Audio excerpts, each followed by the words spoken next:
Rien ne sera comme avant. Comme la plupart des Français, j'ai malheureusement cessé de croire en la véracité des paroles des hommes politiques. Promesses de campagne électorale signifient souvent mensonge. Mais tu peux ne pas faire mentir le « rien ne sera comme avant » grâce à la fête de Pâques. Pour cela, je te propose une autre parole, la parole du Père commun, le pape. À l'occasion de la bénédiction Urbi et Orbi extraordinaire du 27 mars pour la pandémie, voilà ce qu'il a dit. Cette tempête mondiale est le temps de notre jugement, de choisir entre ce qui importe et ce qui passe, de séparer ce qui est nécessaire et ce qui ne l'est pas.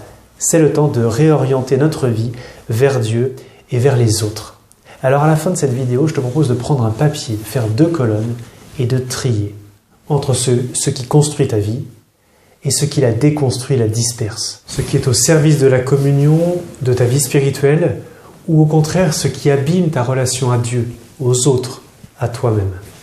Mort et vie s'affrontèrent en un duel formidable, chante la séquence de Pâques. La mort parut vaincre, et finalement, c'est la vie qui gagne, comme ces happy end que nous aimons tous à la fin des films. Le bien est plus fort que le mal, la vie a vaincu la mort. Mais pour gagner, il faut que tu acceptes de laisser mourir le vieil homme, l'Adam qui est en toi, ce péché qui nous entrave si bien. Tu dois être baptisé dans la mort de Jésus, c'est-à-dire noyé. Le jeûne, le partage, la prière ont normalement noyé en toi cet appétit de consommation, cet appétit de jouissance, de domination. Nous allons ressortir de ce bain avec Jésus rayonnant, exultant. Mais quel accouchement douloureux! Nous sauver du péril aura coûté le sang précieux de l'innocent.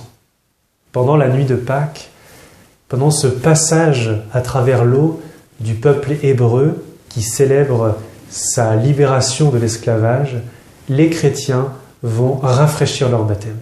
Ce samedi soir, rappelle-toi, tu dois renouveler les promesses de ton baptême.